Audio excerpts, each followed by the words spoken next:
सद्बुद्धि, सन्मार्ग और कार्य का संकल्प देना, अडिग रहे विश्वास तुम पर, ऐसा अंतः कर देना, मेरे हृदय में आने में तुम्हें कोई संकोच न हो। हे गुरुदेव, मुझे नज़रों से दूर कभी न होने देना। हे गुरुदेव, मुझे नज़रों से दूर कभी न होने देना। नमस्कार। गायत्री चिंतन धारा के सतत प्रवाह में आपका स्वागत है। मित्रों, आप देख रहे हैं पारिवारिक खेल और परिवारों का खेला। आज इसका तीसरा भाग है। आज हमारा विषय है हमारी परिवार व्यवस्था को बचा लो। परिवार एक बहुआयामी और बहुउद्देशीय संरचना है और इसे हमारे ऋषियों ने काफ़ी शोध के बाद एक रूप दिया है। मैं चाहता हूँ आप शुरुआत से इस परिवार तंत्र के बारे में, परिवार व्यवस्था के बारे में जानें कि दुनिया भर में किस प्रकार के परिवार चल रहे हैं, चलते रहे हैं और हमारे ऋषियों ने क्या सोच करके किस ढंग से हमारे इस परिवार तंत्र को बनाया है। तो विषय महत्वपूर्ण होने वाला है। इसके शास्त्रीय स्वरूप को हम जानते हैं। देखो, विश्व में 3 तरह के परिवार बनते हैं, प्रचलित हैं। पश्चिम में अलग हैं, मध्य में अलग हैं, पश्चिम विश्व में, और मध्य पूर्व में अलग हैं और पूर्व में भारत के आसपास इधर अलग है। तो पश्चिमी विश्व में विवाह जो है ये स्त्री पुरुष के आपसी तालमेल और आपसी समझ से होता है। एक स्त्री एक पुरुष चर्च में या अदालत में जाते हैं, अपने आप को पति पत्नी घोषित करते हैं। ये पति पत्नी के आपसी संतुष्टि पर टिका होता है। आपसी संतुष्टि पर टिका होता है कि आप जानते हैं प्रॉमिसेस जो हैं, वचन जो हैं, वो जब तक संकल्प में ना बदले वचन स्थायी नहीं होता।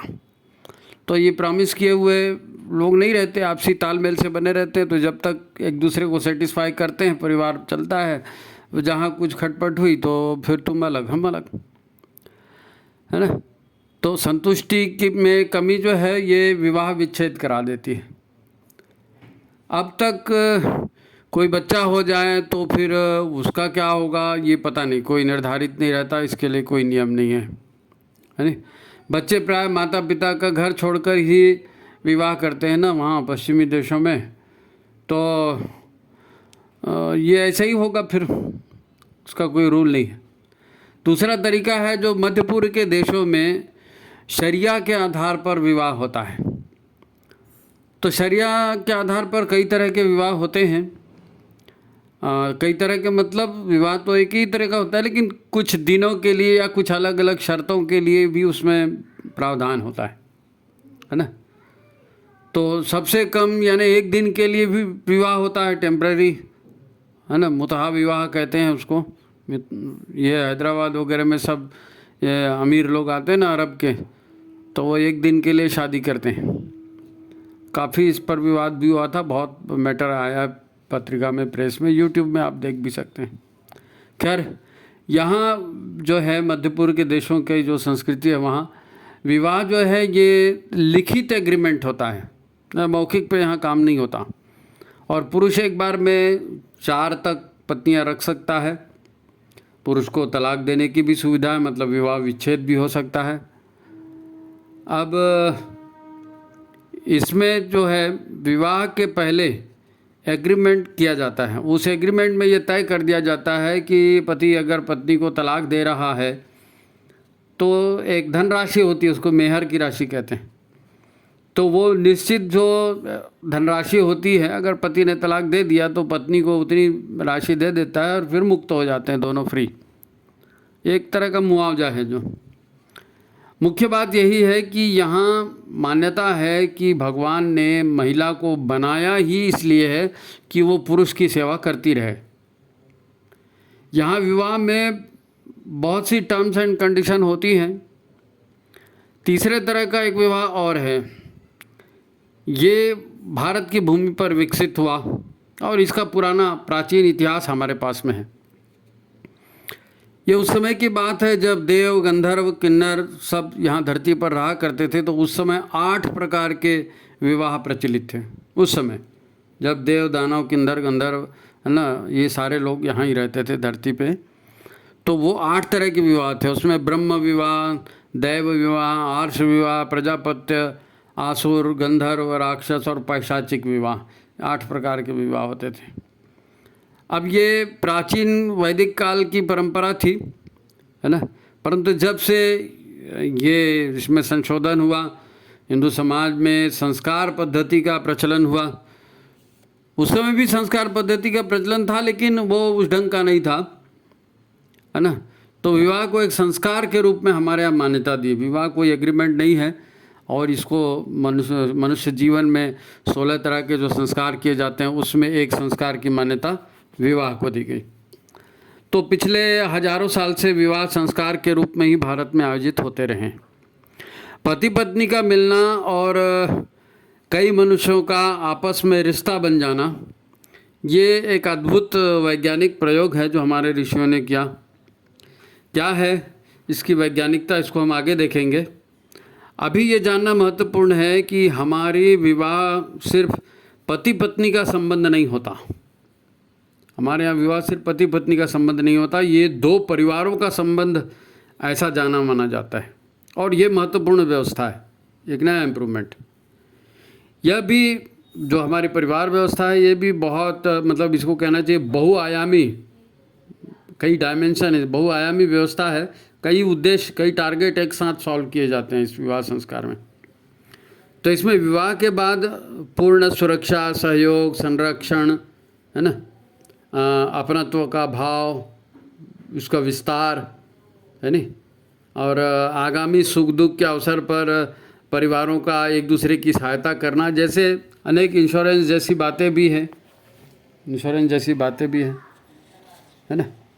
तो पिछले 2000 वर्षों में कहना चाहिए, जब से मुग़ल भारत में आए, इस्लाम आया और अंग्रेज आए, तो इस जो प्राचीन हमारी व्यवस्था थी विवाह संस्कार की, इसमें काफ़ी कुछ संशोधन हुए, परिवर्तन हुए। उस समय ये मजबूरी भी थी, करना भी पड़ गया।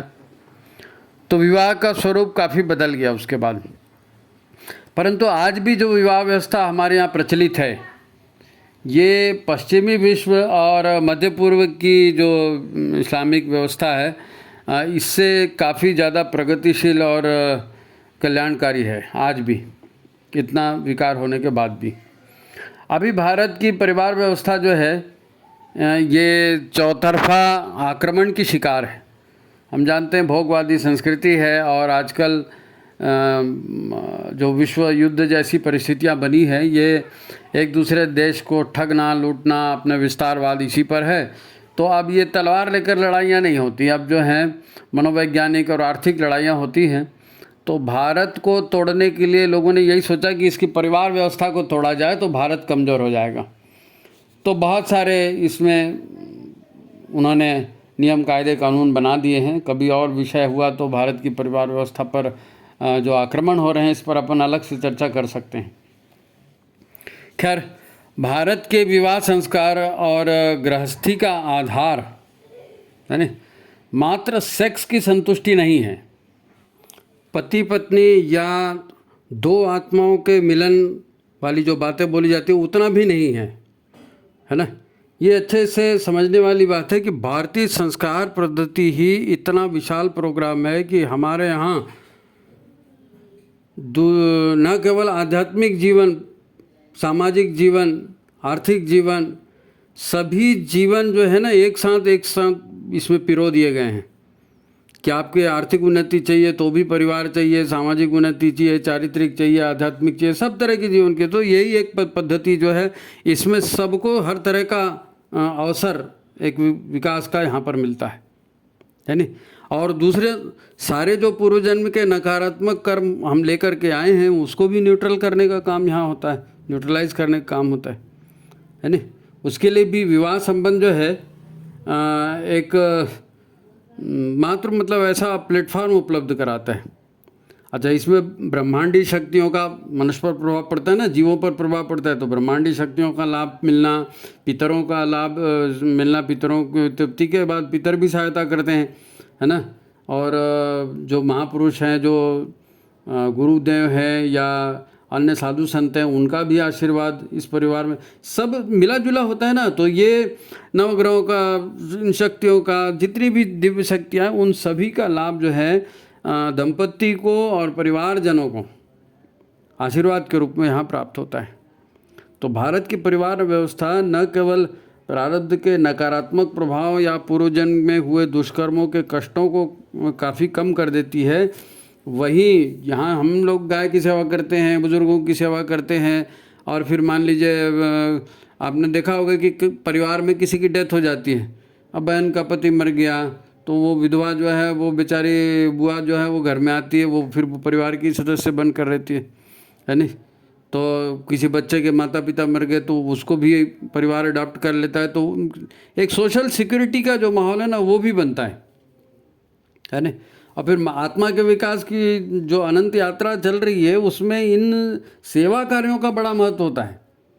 आप गाय की सेवा करेंगे, बुजुर्गों की सेवा करेंगे, अनाथों की सेवा करेंगे, तो ये इसका पुण्य भी आपकी जो है ना आत्मा की यात्रा में बड़ा सहायक होता है। तो ये भी परिवार व्यवस्था का एक अंग है हमारे यहाँ, है नहीं। भारतीय परिवार व्यवस्था देखा जाए ना तो जो साधना का मूल तत्व कहते हैं, साधना का मूल तत्व क्या है? 5 यम और 5 नियम। यम नियम से ही शुरुआत होती है ना। तो साधना के जो मूल तत्व है यम नियम, इनकी प्रैक्टिकल करवाई जाती है परिवार में। बच्चे को शुरू से ही इसका अभ्यास कराया जाता है, शुरू से इसका कथा कहानियों के माध्यम से, हाँ बेटा ऐसा नहीं करते, ये दादा हैं, ये बुआ है, हाँ ऐसा करना। तो ये शुरुआत से उसको शिक्षा दी जाती है यहाँ, है ना। और ये काम ऑटोमेटिक ढंग से होता है। अब घर में बच्चे भी हैं, दादा दादी भी हैं, है ना। तो दादा दादी का भी मन बहलता रहता है और बच्चों को भी अटेंशन देने वाला कोई ना कोई रहता है। और खेल खेल में जो है प्रेमपूर्ण वातावरण में इतना बड़ा ज्ञान, इतना बड़ा संस्कार दादा दादी अपने बच्चों को दे देते हैं, है नहीं। शिशुओं के अंतरंग में इन संस्कारों की वहीं स्थापना हो जाती है। ये बहुत महत्वपूर्ण काम है नहीं। एक अदृश्य लाभ और भी है, एक अदृश्य लाभ और भी है, जिसकी जो तरफ जाए ना प्राय लोग ध्यान नहीं देते, प्राय लोग ध्यान नहीं देते। देखो, चिंताग्रस्त रहते हुए, शोकग्रस्त रहते हुए या कामनाएं अधूरी लेकर मर जाना, ये पिशाच योनि, भूत योनि को आमंत्रित करता है ना, एंट्री वहाँ हो जाती है उसमें। लेकिन यहाँ पर क्या है, दादा दादी के साथ में, नाना नानी के साथ में पोते अगर रहते हैं, खेल खेल में जाते हैं, तो वो दादा दादी का भी मन बहलता है और उनका भी आयुष्य पूरा होता है। नहीं तो एकाकी जीवन हो जाता है। अब घर में बच्चे हैं नहीं, किससे बात करें, वो और कोई हमको देखता भी नहीं है, तो थोड़ा सा ये तकलीफ़ हुई, थोड़ा सा वो तकलीफ़ हुई, तो फिर अब बुढ़ापा में तकलीफ़ तो होती है, तो बार बार ये लगता है मेरी वजह से इनको तकलीफ़ हो रही है, मेरी वजह से इनको अस्पताल जाना पड़ रहा है, मेरी वजह से इनके पैसे खर्चा हो रहे हैं। तो जो बुजुर्ग घर में होते हैं ना, वो भी बेचारे भगवान से यही कामना करते रहते कि हे भगवान उठा ले, अब मेरे को भी तकलीफ़ हो रही है, इनको भी तकलीफ़ है। तो मौत आई नहीं है, लेकिन प्रार्थना शुरू हो गई कि उठा ले। अब बार बार भगवान को उठा ले बोलोगे, सही में उठा लेता है। तो कामनाओं के अधूरे रहते है ना, आप शरीर छोड़ देंगे और अरमान कुछ और अधूरे रह जाएंगे, तो ये जो है ये आत्मा के विकास के लिए ठीक नहीं है ना। तो फिर जो अन्य परिवारजनों को बद्दुआ देते हुए जाते हैं ना, तो परिवारजनों को भी बद्दुआ लगती है। तो ये दोनों से बचत हो जाती है, दोनों से बचत। अब आप ये सोचेंगे कि मैं ये सब पुराने ज़माने की बातें आपको क्यों बता रहा हूँ। हाँ ठीक है, पहले कभी होता था, अब वो ज़माना कब का जा चुका, आज की बात बताई जानी चाहिए। तो देखो, भारतीय समाज यानी हिंदू समाज जो है स्वतंत्र विचारों का जीवित तंत्र है, जीवित तंत्र है। अब हिंदू समाज में कई लोग कितने तरह के जीते हैं, कई लोग कितने तरह की शादियाँ करते हैं, सब कुछ छूट है, कोई किसी को मना नहीं करता। हाँ ठीक है, उनके यहाँ उन्होंने ऐसा किया, हाँ ठीक है कोई बात नहीं, आना शादी में, हाँ ठीक है, सब लोग जाते हैं, सब आशीर्वाद देते हैं, है ना। तो समाज में बदलाव होना चाहिए और एक सैद्धांतिक आधार पर समझबूझ कर होना चाहिए, ठीक है, लेकिन ये धीरे धीरे होगा, ये धीरे धीरे होगा। आज हालत बिगड़ गई है तो सुधर भी सकती है ना। बदलाव आज भी लाया जा सकता है ना। पुराने ज़माने की जो बातें हैं, पुरानी भूमि पर नवनिर्माण, पहले हमारे यहाँ ये अच्छा होता था, तो अब अगर नवनिर्माण करना है, समाज की संरचना नए ढंग से बनाने की पारी आ गई है, परिस्थितियाँ बदल गई है, तो जो नए ढंग का समाज बनेगा उसमें पुराने समाज की अच्छाइयों को भी जोड़ना पड़ेगा। नहीं साहब पुराना है पूरा का पूरा बदल दो, ऐसा थोड़ी होता है पूरा का पूरा बदल दो। जो अच्छा है उसको तो रखोगे ना, वो तो प्रॉफिटेबल है, फायदे की चीज़ है नहीं। तो पुरानी भूमि पर नवनिर्माण करना है, इसलिए पुरानी भूमि की भी जानकारी होनी चाहिए, है नहीं, मालूम होना चाहिए। एक महिला के नाते, एक पुरुष के नाते नवनिर्माण जो होगा समाज का, परिवार का, उसमें किन बातों का ध्यान करना है, महिला को क्या करना पड़ेगा, पुरुष को क्या करना पड़ेगा, अपना अपना काम समझ में आएगा तब ना सुखी और कल्याणकारी व्यवस्था बनाई जा सकेगी, है नहीं। ये बात बताना इसलिए भी ज़रूरी है कि पिछला जो समाज हमारा था, ये बहुत आज स्थिति बिगड़ी हुई है ना। तो पिछला जो समाज था, मतलब आप इस्लामिक आक्रमण, अंग्रेज़ों के आक्रमण और फिर अंग्रेजी शिक्षा पद्धति और ये सब आप मिला लो, तो इसमें धीरे धीरे बहुत सारी विकृतियाँ आ गई ना। कुछ बेकार की बातें जो थी वो भी जुड़ गई परंपरा में, कई अंधविश्वास जुड़ गए, है ना। तो एक तो दुनिया में व्यवस्थित परिवार तंत्र कहीं है नहीं, और भारत में जो परिवार तंत्र है उसमें आज भी जो है इतनी खूबियाँ हैं, है नहीं। आर्थिक भूख मिटाता है, शारीरिक भूख मिटाता है, मानसिक भूख मिटाता है, हर तरह की तृप्ति देता है, आत्मा के विकास का अवसर देता है, ये सारी अच्छी बातें हैं ना। तो नया तंत्र अगर बनेगा तो इस नए तंत्र में ये सारी सुविधाएं भी होनी चाहिए, जो सेवा और सहयोग के साथ, है ना, विश्व मानव का भी कल्याण करे। अच्छा, इस बात को अपन दूसरे ढंग से देखते हैं। देखो, ईश्वर की विधि व्यवस्था में शरीर, मन, आत्मा, पुनर्जन्म, कर्मों के परिणाम, ये हमारे जीवन के मूल तत्व हैं, ठीक है। ये वैज्ञानिक सत्य हैं। अब कोई इसे माने उसकी मर्जी, नहीं माने उसकी मर्जी, ठीक है। हम मन और शरीर से कर्म करते हैं तो उसके अच्छे बुरे परिणाम भी आते हैं, आने हैं, है नहीं। अब खुशियाँ तो चलो ठीक है, अकेले एंजॉय कर लोगे, है नहीं। दुख तो अकेले नहीं सहे जाते ना, बीमारियाँ आती हैं, दुर्घटनाएं होती हैं, वो तो होंगी ही दुर्घटनाएं। तो इसमें हमको लोगों का साथ कैसे मिलेगा, है ना, साथ कैसे मिले, इसका क्या करेंगे, हैं। निस्वार्थ सेवा जो होती है ना, ये जिसको कोई निस्वार्थ सेवा का लाभ मिलता है ना, वही अनुभव कर सकता है कि इसमें कितना सेटिस्फेक्शन, कितनी तृप्ति होती है। परिवारजन करते हैं, नहीं आप तो अंकल हैं, नहीं आप तो पिताजी हैं, नहीं आप तो माताजी हैं, और जब उनको लगता है कि हमारे बच्चे हैं या हमारे परिवार के लोग हैं, ये हमारी सेवा कर रहे हैं, तो एक अद्भुत आत्मिक शांति उनको महसूस होती है। तो ये जो चीज़ें हैं, इन सब का जो है ध्यान रखना परिवार में होता है। अब सृष्टि का नियम यही है कि कोई, है ना, किसी का जन्म हुआ, है नहीं, तो आत्मा उसी माहौल में जन्म लेती है जहाँ पिछला कुछ लेन देन बचा रहता है नहीं। पिछले जन्म में फलाने को दिया था, पिछले जन्म में फलाने से लिया था, पिछले जन्म में उसके ऊपर ये अत्याचार किया, उसको ये लाभ दिया, तो पिछले जन्मों के जो अच्छे बुरे कर्म हैं, अधूरे छूट गए हैं, उन्हीं की पूर्ति के लिए लगभग उसी वातावरण में आत्मा जो है जन्म लेती है। प्रायः ऐसे ही होता है।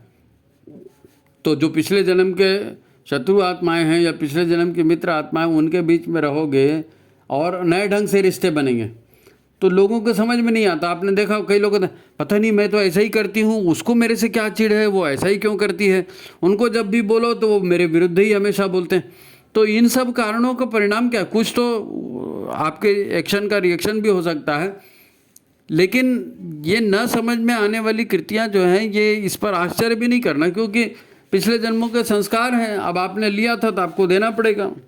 नहीं जी, मैंने तो उसको 2.5 लाख रुपए दिया था, उसने आज तक वापस नहीं किया, लोग खा पी के डकार दिए। तो जब भाई पिछले जन्म में आपने लिया होगा तो इस जन्म में उसने ले लिया।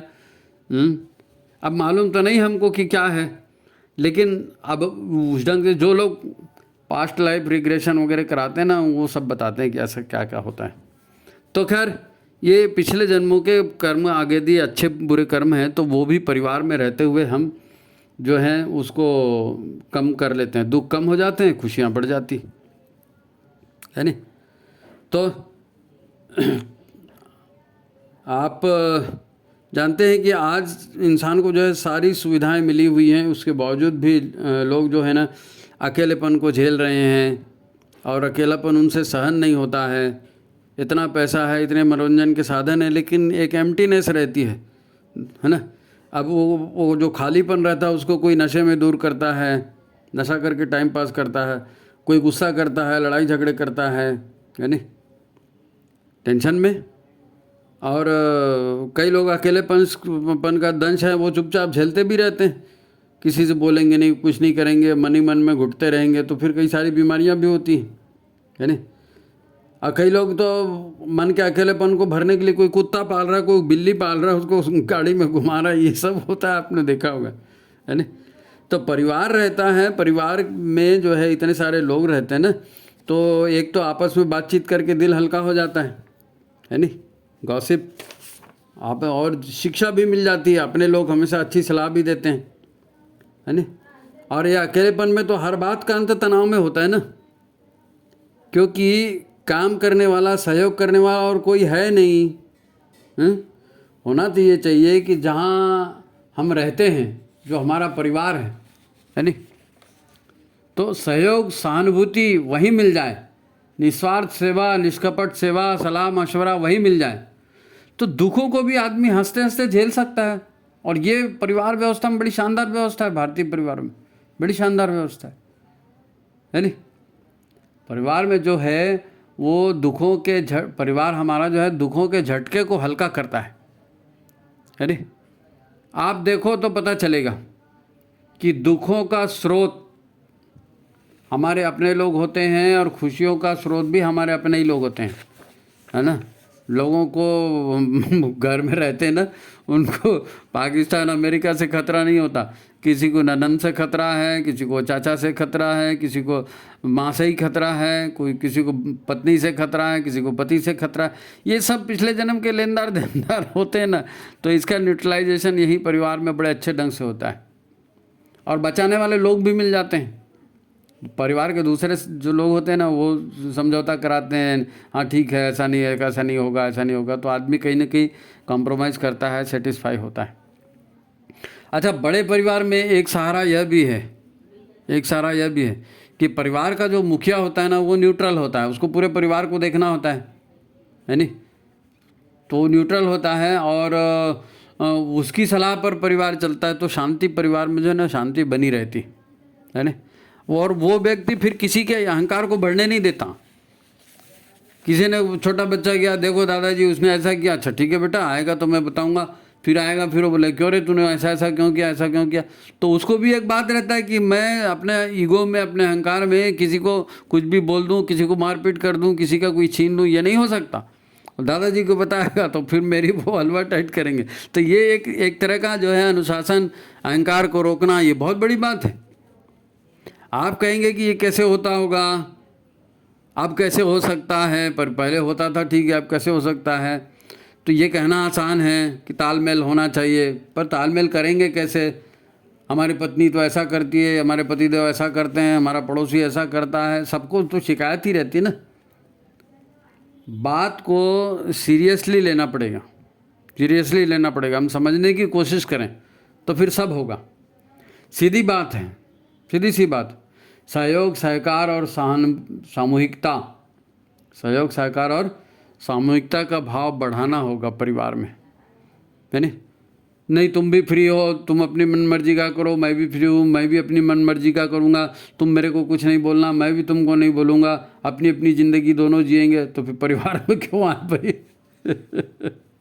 तुम मुझे आज़ादी दो, मैं तुम्हें आज़ादी दूंगा। ये इस तरह का परिवार जो है ना, अब ये कुरीतियों में हो गया ऐसा। तो इस तरह के विचार भारतीय परिवार में वर्ज्य हैं, तो इसका ध्यान रखा जाए। ये आज भी ध्यान रख सकते हो ना इसका। 2 लोगों का परिवार है, 4 लोगों का परिवार है, तो भी क्या हो गया, आपस में इस बात का तो ख्याल कर ही सकते हो कि चलो भाई हमको एक साथ रहना है, एक दूसरे के अंतरंग होकर रहना है। मैं और तुम मिलकर हम कैसे बने, है ना। अपने परिवार में ये आप सोचिए, ये चिंतन करिए कि मैं और तुम मिलकर के हम कैसे बन सकते हैं। एक ही घर में रहना है, एक ही जगह खाना बनना है, एक दूसरे की सेवा सहायता लेनी है, तो मेरा तेरा काहे के लिए होना? फिर मेरा तेरा खा, तो पहले कदम तो यही होना चाहिए कि ये मेरा तेरा बंद करो, आप एक दूसरे का सम्मान करो। रोज कुछ समय एक साथ बिताओ, आपस में बातचीत करो, क्या हो रहा है समाज में, क्या हो रहा है परिवार में, क्या हो रहा है? इसके आधार पर हम बेहतर जीवन कैसे जी सकते हैं, मैं नहीं, हमको लेकर विचार करेंगे ना, तो आज भी वो चीज़ लागू होगी। अच्छा, हमारा जो नारी जागरण कार्यक्रम है ना, ये परिवार निर्माण के लिए मूल बात है, ये परिवार निर्माण के लिए भूत है। और ये नारी जागरण का कार्यक्रम जो है ना, ये मेरे हिसाब से तो पुरुषों को ही चलाना पुरुषों को ही नारी जागरण करना पड़ेगा। अपने घर की नारियों को समय देकर उनका ज्ञान बढ़ाओ, अपने घर की नारियों को समय देकर उनका ज्ञान बढ़ाओ, है ना, और उनका सम्मान करो। पुरुष अगर घर का मुखिया है तो ये दायित्व तो उसी का है ना, कि परिवार के लोगों का ज्ञान बढ़े, परिवार के लोगों की सुविधा बढ़े। तो पुरुष मुखिया है तो पुरुष को ये देखना चाहिए, है नहीं? पत्नी तो वैसे भी क्या है, अपने माता पिता का घर छोड़कर तुम्हारे भरोसे तुम्हारे साथ आई ना, उसने तो अपनी पूरी दुनिया बदल दी, वो तुम्हारी दुनिया में आ गई। पुरुष और नारी के स्वभाव में देखो मूलभूत भिन्नता होती है, और ये भिन्नता ही एक दूसरे को जो है पूर्ण अस्तित्व भी प्रदान करती है। आधे तुम आधे वो, दोनों मिलाकर पूरा। ये सच है, मानो चाहे मत मानो, है? अब यहाँ अगर तेरा मेरा अपना अपना कानून चलाया तो फिर लड़ाई का मैदान बन जाएगा मकान। बात को समझना पड़ेगा। आज के दिल में वो नहीं चल सकता, कहना आसान है, लेकिन जो चल सकता है वो तो चलाओ। आज की नारी जो है ना, 1000 उटपटांग काम करते आपको दिख रही है, आपके घर में भी होता होगा, और सब लोग आलोचना भी करते हैं। अब ये आजकल की औरतें कुछ नहीं समझती, फलाना ठिकाना, बहुत सारी बातें होती हैं। ऐसा आपको लगता होगा कि ये उटपटांग कर रही है, लेकिन इसके मूल में जाओ, इसके मूल में जाओ। ये जो भी उटपटांग काम वो कर रही है ना, वो सिर्फ इसलिए कर रही है कि वो चाहते हैं कि लोग उसकी ओर ध्यान दें, लोग उसकी ओर ध्यान दें। अब उसके पास कुछ कला कौशल हो, उसके पास वो ज्ञान हो, वो कुछ नया सृजनात्मक करे तो लोग उसकी तरफ ध्यान दें, उसकी तारीफ करें। लेकिन ऐसा शिक्षा न तो उसको मायके में मिली, न ससुराल में मिली। डिग्री मिल के आ गई, फेयर एंड लवली लगा के, अब बेचारी उसको कुछ मालूम नहीं, तो जो उसको मालूम है वही करती है ना। वो सिर्फ ये चाहती है कि 2 शब्द में कोई उसकी तारीफ भी करे, ये उसका स्वभाव है। वो जब बड़ी हो रही थी तो समाज ने उसको 2 ही बातें बताई, देखो पढ़ो लिखो, शादी के बाद स्वावलंबी रहना चाहिए, पता नहीं पति तुम्हारे से कैसा व्यवहार करे, तो 2 पैसे तुमको कमाना आना चाहिए, इसलिए तुम पढ़ाई लिखाई करो। बात समझ में आ गई, वो पढ़ने लगी, है नहीं? अब घर भी पैसे वाला मिल जाएगा, अच्छा पढ़ोगे तो अच्छा पढ़े लिखे आदमी से शादी होगी ना, तो उससे तुम्हारा पैसा भी होगा, वो भी बात उसको समझ में आ गई, है नहीं? और दूसरी चीज़, अपने फिगर पर ध्यान दो, अपनी सुंदरता पर ध्यान दो। ये हर लड़की को बोला जाता है, देख तो कैसी दिख रही है, ऐसे ऐसे कौन तेरे को पसंद करेगा? तो अपने फिगर पर, अपनी सुंदरता पर ध्यान दो। ये बेसिक बातें हैं जो उसको मायके में बोली बताई गई, और वो देख भी रही थी तो यही सीख करके आई। वो उसको यही बोला जाता था, अरे जरा कपड़े सलीके से पहन, जरा ठीक से बैठ, जरा ठीक से चला कर। तो वो जो उसको बताया गया वही सीख कर आई ना। अब इन सब का सुखी वैवाहिक जीवन से कोई डायरेक्ट रिलेशन है क्या? काली है, गोरी है, ऐसी है, वैसी है, पढ़ी लिखी है, PhD किया है, क्या किया है, उसका पारिवारिक पति पत्नी संबंध, परिवार के संबंध से उसका कोई होता ये नहीं है रिलेशन डायरेक्ट। उल्टा ससुराल जाकर वो नौकरी करेगी, पैसा कमा के लाएगी, तो और तेरा मेरा होगा और टकराव होगा, मेरा पैसा तेरा पैसा। और होता है, हर बार होता है ऐसा नहीं है, कई लोग तालमेल भी करते हैं, लेकिन संभावना तो बनती है ना। अब लड़की पत्नी बनी, लेकिन घर कैसे चलाना ये उसको मालूम है क्या? नहीं मालूम। घर कैसे चलाना ये नहीं सिखाया गया उसको। खाना कैसे बनाना, चाट कैसे बनाना, वो भी कुछ नहीं मालूम ना। वो तो यूट्यूब थोड़ा बहुत सिखा रहा है, नहीं तो घर से तो कोई सीख के नहीं आया। फिर वही यूट्यूब वाला इसमें सीखते हैं, या फिर सहेलियाँ वो तरह तरह के नॉलेज देती हैं, तेरे घर वाले ने ऐसा किया, तेरे मायके वालों ने ऐसा किया, तेरे ससुराल वालों ने ऐसा किया, और वो एक दूसरे की सलाह पर वो उल्टा सीधा जो भी आता है वो नई बहू को और नई इसको बताते, उसका और दिमाग ख़राब करते हैं। अब शादी करते हैं सूरत और फिगर को देख के, पुरुषों की बात कर रहा हूँ, ये भी शादी करेंगे तो क्या करेंगे, हम इतना कमा रहे हैं जी, बढ़िया लड़की, तो बढ़िया लड़की मतलब फिगर अच्छा होना चाहिए, गोरी होनी चाहिए, सूरत अच्छी होनी चाहिए, है ना। उनको चाहिए सेक्स, पुरुषों का मेन टारगेट वही रहता है, सेक्स चाहिए और घर में हर तरह की सुविधा चाहिए, फिर वो उसकी कीमत भी चुकाते हैं और परिवार चलते रहता है नहीं। अब वो ये भी चाहते हैं कि पत्नी जो है उनको दिल से प्यार करे और बार बार पूछे भी, तू सही में मेरे से प्यार करती ना, दिल से प्यार करती, और चाहते हैं कि माँ की कमी को पत्नी पूरा करे। हालांकि इसमें गलत कुछ नहीं है, लेकिन जो चीज़ आप चाहते हो वो मिलेगा कैसे, ये भी तो सोचो, ये भी तो सोचो। ये आप, पुरुष एग्रेसिव होता है, पुरुष का काम है एग्रेसिव होना, आक्रामक होता है, महिला आक्रामक नहीं होती। उसको सेक्स उतना नहीं चाहिए, उसको चाहिए प्रेम, उसको चाहिए सम्मान, आदर, है ना। वो आपको दिखेगा, वो हर पत्नी जो है पति को टोकते रहती। क्यों टोकते रहती? वो इसलिए टोकते रहती है कि वो चाहती है कि पति, जिस तरह का परिवार मैं चाहती हूँ, जिस तरह के बच्चे मैं चाहती हूँ, जिस तरह का एक सम्मानजनक जीवन मैं चाहती हूँ, उसमें पति मेरे को कोऑपरेट करे, बस इतना ही है। ये फर्क है महिला में और पुरुष में, है ना। घर, उसकी घर की कामना है ना, वो घर को अच्छा बनाना चाहती है, संबंधों को अच्छा बनाना चाहती है, और चाहती है कि मैं अच्छा करूं और लोग मेरी तारीफ करें, मेरे घर के लोग सुखी हों, मेरे बच्चे अच्छे हों। अब बस एक बात याद रखनी चाहिए, ये तो मूलभूत बातें हो गई, लेकिन चाहे पत्नी हो चाहे पति हो, दोनों को एक बात बिल्कुल याद रखना चाहिए कि जब तक आप एक दूसरे का सम्मान करेंगे ना, तभी तक सब ठीक चलेगा। क्योंकि आत्मसम्मान को अगर आपने पति के हो या पत्नी के हो, आत्मसम्मान को ठेस पहुंचा दी ना, तो फिर आप उससे सहयोग की बात तो करो ही मत, सहयोग की बात मत करो। इसलिए आत्मसम्मान को ठेस कभी नहीं पहुंचाना आपस में। नहीं, प्रेम नहीं पा सकते ना, प्रेम कैसे मिलेगा? प्रेम जो सच्चे दिल का प्रेम है ना, वो तभी मिलेगा जब वो बराबरी का लेवल आएगा। महिला पुरुष हैं, दोनों जो है मनुष्य ही है, परंतु दोनों का ये मूलभूत अंतर है। अगर पत्नी में कोई कमी है, उसको जनरल नॉलेज नहीं है, वो किसी काम में कुशलता की कमी है, तो भी परिवार के प्रति उसकी जो निष्ठा है ना, ये पुरुष से ज़्यादा होती है। परिवार का ख्याल वो पुरुष से ज़्यादा करती है। संस्कारों को, परंपराओं को, उनको कैसे पाला जाए, ये पुरुष से ज़्यादा समझती है वो, और वो ज़्यादा करती भी है। हमारे ऋषि जिन्होंने दुनिया को जीना सिखाया, परिवार और संस्कार का तंत्र बनाया, उनका बनाया ये विधान है, हमारे ऋषियों ने ये विधान बनाया है कि परिवार में हर बड़े काम में पति पत्नी की जोड़ी होनी चाहिए। उनको मालूम था ये तेरा मेरा करेंगे, आपस में लड़ेंगे, इसलिए उन्होंने कहा कि जितने भी बड़े काम होंगे ना, अकेला कोई नहीं करना, पति पत्नी एक साथ बैठ के करना।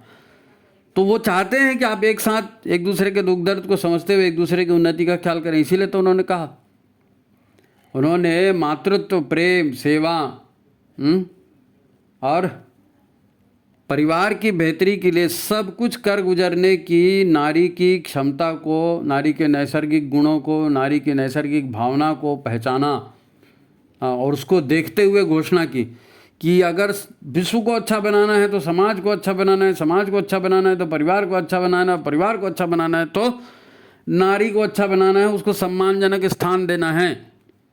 यत्र नार्यस्तु पूज्यन्ते रमन्ते तत्र देवता, बार बार इस चीज़ को बोला जाता है। फिर वो पति पत्नी एक दूसरे को बोलते हैं, हाँ तू ही देवी है, वो बोलती नहीं हाँ तुम ही देवता है, झगड़े की जा, ये नहीं, समझना पड़ेगा। अब ये मत कहना कि मेरी पत्नी जो है आजकल की पत्नी है वो ऐसी है वो ऐसी है।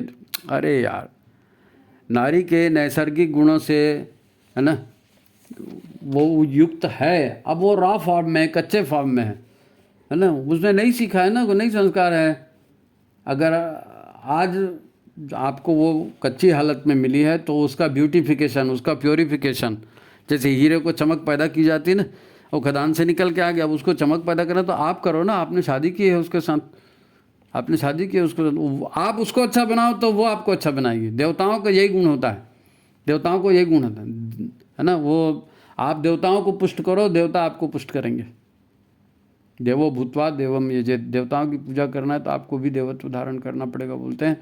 वैसे ही यदि आपको किसी से लाभ लेना है तो आपको उसको संतुष्ट करना पड़ेगा, और वो लाभ देने वाले को मजबूत बनाना पड़ेगा। गाय से दूध आपको ज़्यादा चाहिए तो उसको बढ़िया खिलाते हो कि नहीं? बच्चे ने अच्छा होशियार होना चाहिए तो उसको ट्यूशन में लगाते हो कि नहीं? बच्चे ने अच्छा क्रिकेट खेलना है तो उसको एकेडमी में भर्ती करते हो। तो जिससे आप अच्छा रिजल्ट चाहते हो उसको उस तरह की चीज़ें भी सिखाओ ना, हैं? अब विदेशी गुलामी में फिर अंग्रेजी शिक्षा ने जो है ना भोगवाद को इतना बढ़ा दिया है, स्त्री और पुरुष जो है दोनों पर भोगवाद का आक्रमण हुआ है, दोनों का स्तर गिरा है। खाली महिला का गिरा ऐसा थोड़ी है, पुरुषों का भी स्तर गिरा है नहीं? मनुष्यों की लाइफ ही मशीनों जैसी हो गई है इस बहुत भोगवाद के चक्कर में, और जानवरों के जैसे जी रहे हैं इंसान, जानवरों के जैसे जी रहे हैं, खड़े खड़े खा रहे हैं, कहीं भी कुछ भी कर रहे हैं, ये सब पशुओं तुल्य आचरण हो रहा है। हमारा सारा सुख चैन जा रहा है हिंसा में, अनाचार में, पागलपन में, बीमारियां बढ़ते जा रही है ना। तो उपाय यही है, अब लौट चलें। वो एक गाना ना सिनेमा का, अब लौट चलें। तो अब हमको वास्तव में इतनी समाज की ठोकरें खाई, आर्थिक ठोकरें खाई, बेइज्जती से ही, बीमारियां सही, अपना इम्यूनिटी पावर कम कर दिया, तनाव झेल नहीं सकते, खाया पिया हजम नहीं हो सकता। ये आज की सभ्यता में जिसको तथाकथित सभ्यता बोलते हैं, इसी ने तो दुर्गति करके रखी है, इसी ने परिवार भी बिगाड़ा है। तो परिवार को बेहतर करेंगे, ये सारी व्यवस्थाओं को उसमें लगाएंगे ना, तो हमारा जीवन बेहतर होगा। हर चीज़ को पैसे से मत तोला करो कि वो नौकरी होगी फिर इतना पैसा जाएगा। अरे उतने पैसे वो घर में रह के उतना बचा भी देगी। नारी जो घर में काम करती है उसको कोई मॉनेटरी ढंग से देखता नहीं है कि अगर ये काम मैं नौकरों से कराऊं तो कितना पैसा लगेगा। तो अगर कोई हाउसवाइफ भी है, वो काम भी कर रही है, तो उसको उसकी वैल्यू मॉनेटरी भी लेना है तो उस ढंग से सोच के देखो ना भाई, उस ढंग से सोच के देखो। तो फिर अब क्या होगा? आप कहेंगे बात तो ठीक है पर होगी कैसे? बात तो ठीक है, आपने कह दिया कि भाई हाँ नए ढंग से परिवार व्यवस्था बनानी पड़ेगी, पुरानी बात नहीं चलेगी, ये चीज़ लागू करना। लेकिन ये लागू करेगा कौन? मेरी पत्नी को समझाएगा कौन? मेरी पति को समझाएगा कौन? मेरे पास ढेर कंप्लेंट आती है ऐसी, आप हमारे पतिदेव को समझाइए, कोई बोलता है हमारी पत्नी को समझाइए। है मेरा तो इसका एक ही कहना है, एक ही कहना है कि ये इश्क नहीं है आसान, है ना? ये इश्क नहीं है आसान, ये आग का दरिया है और इसमें डूब कर जाना है ना? ये इश्क नहीं है आसान, ये आग का दरिया है और इसमें डूब कर जाना है। मन प्राण से कोशिश करेंगे तो होगा। वाकई जो है परिवार तंत्र की हालत बड़ी जर्जर हो गई है भाई।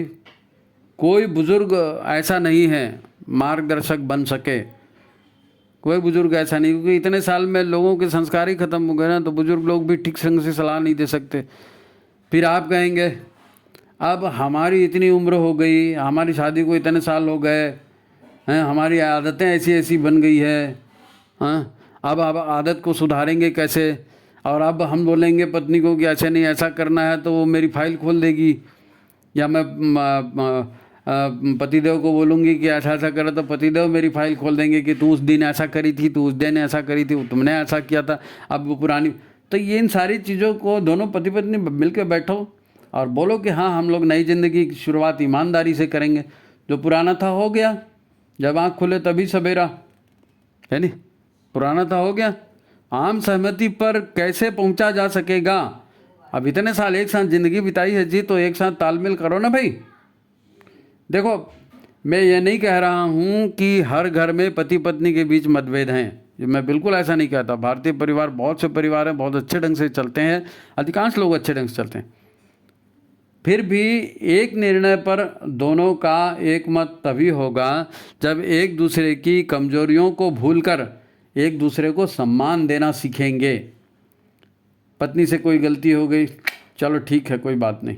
पति से कोई गलती हो गई, चलो ठीक है कोई बात नहीं। ईमानदारी से, जानबूझ के गलतियां बार बार करें ये मैं नहीं कह रहा हूँ, ये एक रास्ते पे आना है, मन से कोशिश करनी है, तो थोड़ा बहुत एडजस्टमेंट करना बोलते नहीं, करना पड़ेगा।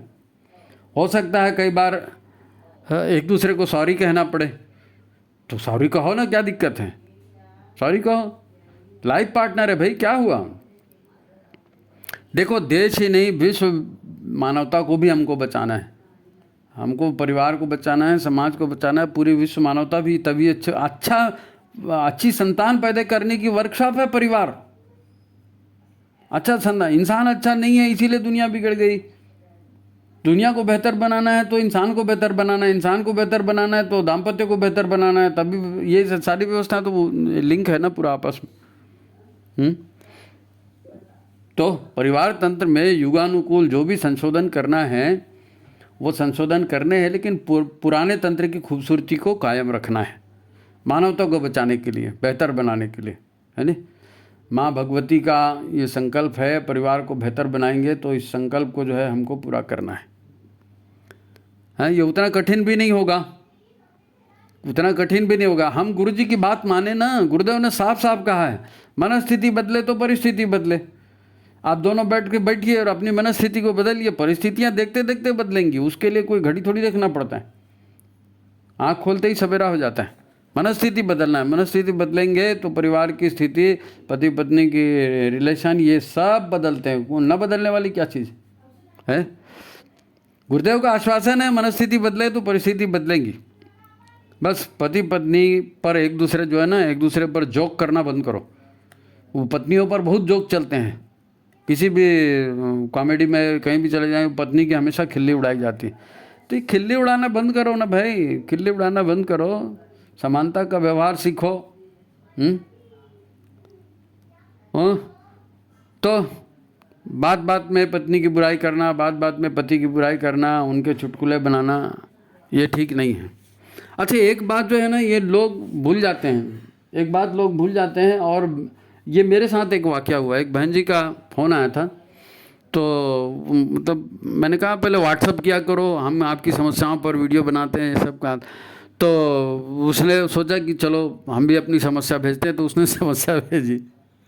उसकी समस्या ये थी कि उसके पतिदेव जो हैं दूसरी महिलाओं को देखते उन्हें घूरते रहते हैं, दूसरी महिलाओं को देखते घूरते रहते हैं। और कई महिलाओं को मैंने बात करते भी देखा, उससे बात करेंगे उससे बात करेंगे, अब मेरे से ठीक से व्यवहार नहीं करते। मेरे को ये लगता है ज़रूर इसका वहीं कहीं चक्कर है। अब मैं भी चक्कर में आ गया कि यार पति पत्नी का झगड़ा आपस में, अब मैं यहाँ दूर बैठ के कैसे उसको सुलझाऊँ। तो मैंने उनको कहा कि भाई तुम क्या करती हो। तो उसने बताया नहीं मैं तो पूरा सब काम करती हूँ, मैं तो उनको समझाई भी, कई बार बोली भी, गुरुदेव से भी प्रार्थना की, मैंने उसके लिए अनुष्ठान भी किया, माता जी से प्रार्थना की, शांतिकुंज भी पत्र भेजा। मैंने कहा भाई ठीक है, तो तुम अपनी साधना को जारी रखो। अब मेरे पास कोई सॉल्यूशन नहीं दिख रहा था, तो मैं उनको क्या बोलता। मैंने कहा ठीक है भाई, पिछले जन्म का कोई प्रारब्ध होगा, तुमने कुछ किया होगा, तो आज तुम्हारे पति उसको रिटर्न कर रहे हैं। अब बात को टालना था तो मैंने बोल दिया ऐसी। तो मैंने उनको बोला तुम अपनी साधना को बढ़ाओ, है ना, और अच्छे अनुष्ठान करो, तुमको अगले जन्म में इससे बेटर पति मिलेगा। जब मैं उसको, जैसे ही मैंने उसको कहा अगले जन्म में इससे बेटर पति मिलेगा, वो तुरंत कह दी नहीं नहीं नहीं नहीं नहीं नहीं, अब बेटर पति नहीं, पति तो मेरे को यही चाहिए, अब यही पति चाहिए। हम पति की आलोचना करते हैं, पत्नी की आलोचना करते हैं, लेकिन ज़रा 8-10 साल की ज़िंदगी दाम्पत्य में बीत जाए ना, हमको पता ही नहीं चलता कब प्यार हो गया। विदेशों में पहले प्यार करते हैं फिर शादी करते हैं ना, हमारे यहाँ पहले शादी होती है उसके बाद प्यार हो जाता है, और फिर ऐसा प्यार होता है कि फिर पूछो मत, साथ साथ जन्म साथ साथ चलेंगे, ऐसा वाला। तो इंसान को समझना बहुत कठिन है, लेकिन मूलभूत बातें समझ में आ जाए, मूलभूत बातें समझ, दूसरों की देखा सीखी बंद करो। अगर आपको जीवन में सफलता चाहिए ना, तो गुरुदेव का ध्यान करो ना। माता जी ने कहा परिवार अच्छा बनाओ, गुरुदेव ने कहा मनस्थिति बदलो, परिस्थिति बदलो, तो बदलना है तो ठीक है। परिवार को बचाना है किसी भी हालत में। हमने आपको पूरा भी बताया दुनिया में कैसी परिवार व्यवस्था कैसी चली, हमारे यहाँ क्या कुछ गड़बड़ हो रही, कैसे उसको सुधार सकते हैं, ये सारी चीज़ें क्या बेनिफिट है, वो सब बताएं। आपने ध्यान से सुना होगा, और इसको 4 लोगों को और भेजिए, लोगों को बताइए। परिवार निर्माण बहुत महत्वपूर्ण मुद्दा है। अच्छा, ये तीसरा अंक था इसका। इसके पहले 2 अंक और हैं, वो भी डले हैं। तो जिन्होंने ये पिछले अंक नहीं देखे, हम उसके लिंक डाल देंगे डिस्क्रिप्शन में, आप उनको भी देखिए। ये सीरीज़ चलने वाली है, अभी हो सकता है कम से कम एक एपिसोड तो और आएगा, दो या तीन भी आ सकते हैं, लेकिन एक तो कम से कम और आएगा ही, चौथा। तो ठीक है, आप वीडियो आपको अच्छा लगा तो लाइक करिए, शेयर करिए, है ना। और आपका परिवार उज्जवल बने, आपके परिवार का भविष्य उज्जवल हो, आपका तालमेल बेहतर हो, इसी शुभकामना के साथ आज की बात को समाप्त करते हैं। सभी को प्रणाम, नमस्कार।